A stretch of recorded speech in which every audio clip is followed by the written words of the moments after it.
New calls tonight for the chief of the Phoenix Police Department to step aside. Good evening, Arizona. I'm Carey Pena. And I'm Brandon Lee. We are following new developments tonight at 5. An officer-involved shooting.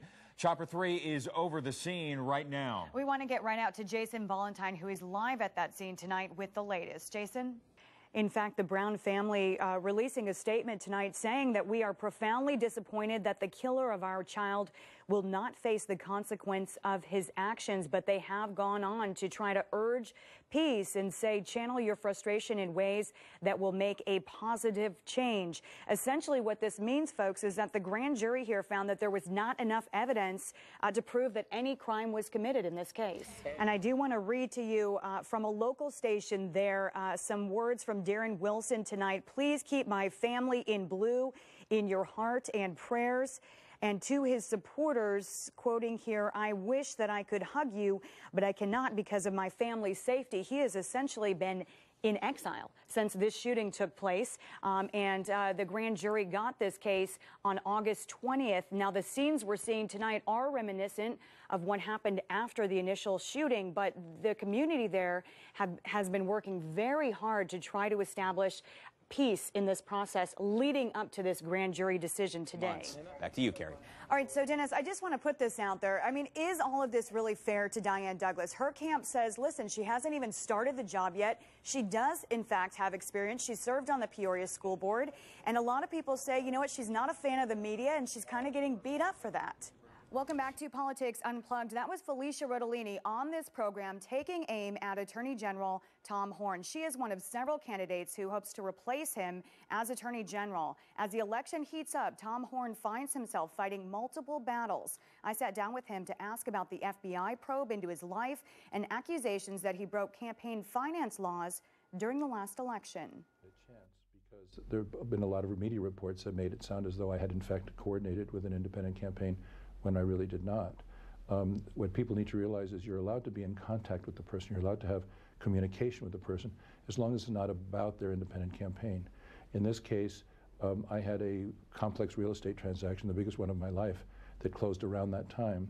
And we talked on the phone about that real estate transaction, and we had documentary evidence to back that up.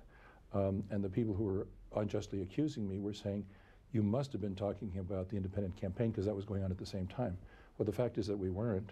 We both testified we weren't, and I was glad to have an opportunity to go to an independent fact finder and show the evidence that, in fact, we were not coordinating. This case recently went to trial. A decision is now in the hands of a judge. The accusations all center around this attack ad against Felicia Rodolini and whether or not Tom Horne illegally conspired to come up with the money to pay for it right before the election. At issue here, really trying to break this down to the basics, is this $400,000 that was raised for a television commercial. Yes. Now, in January, your attorneys met with Yavapai County Attorney Sheila Polk, and in fact, they were in settlement talks, but you said that you did not want to agree to that because Ms. Polk wanted you to admit to liability here. Yes, that's right. She said if we were to arrive at a financial compromise, and you know, all cases, you have to remember I practiced law for 30 years, and so you always try to compromise cases. And every case should have some financial number at which it can be compromised. But she said she wanted me to admit liability, and even if I intellectually decided that it was in my interest to do that, I wouldn't be able to get those words through my throat because the fact is we did not coordinate, and I couldn't say that I did something that I didn't do. If they rule against you, you would have to pay back the money and potentially 3 times in additional fines, correct? Yes. But this has opened up a political can of worms, and I want to talk to you about some of the other accusations that have come out and give you a chance to just answer directly about this. Sure. First off, why was the FBI following you? Well, that's the big question, and really what has been profoundly shocking to me in the situation is that the media have not picked up on the idea that the FBI was following me a year and a half after the events that they were supposedly investigating, which means they had to have a political motive. Because why would they be following me a year and a half later? I know for sure they weren't following me because of a campaign finance allegation, because it had happened a year earlier. So surveilling me a year and a half later isn't going to shed any light on that. And as far as their motivation goes, I'm open to what ideas people might have, but the only one I can think of is political. The FBI ended up releasing details about other things that they say they uncovered in the course of their investigation. Some of this uncomfortable and embarrassing for you, and leaving you really on the defensive about personal issues in your life. They made strong accusations about you and your former employee, Carmen Chenal. Do you want to go on record about that? Well, I haven't dignified that with talking about the accusation itself, but I do point out, for people who are interested, that she was a law partner of mine before I got into public office. I knew her as an extremely hard worker and a very effective lawyer. When she was here in this office, she had a full-time schedule of prosecutions, 30 prosecutions.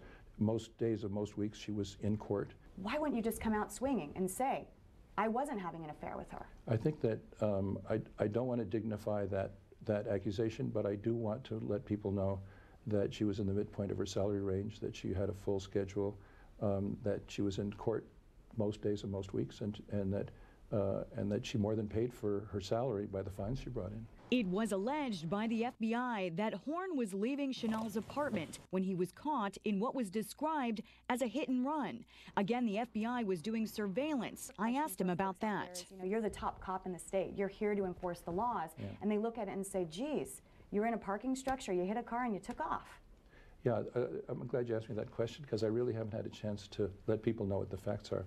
There was an article in the Arizona Republic with a big headline that said that I did more than $1,000 of damage, and a picture of a car with a big black dent in it. And when I saw that picture, I thought, boy, if I put that dent there, I really should have left a note. But as it turned out, as you got into the FBI reports, the owner of the car said that his son put that dent in the car in his own garage. And that was, you know, here was a newspaper article falsely conveying what occurred. So the FBI agents who appear to have motivations other than just investigating the finance went out there and they washed the car and they looked for scratches. They found some scratches underneath the bumper. They blamed on me. It was 2 months later, so who really knows?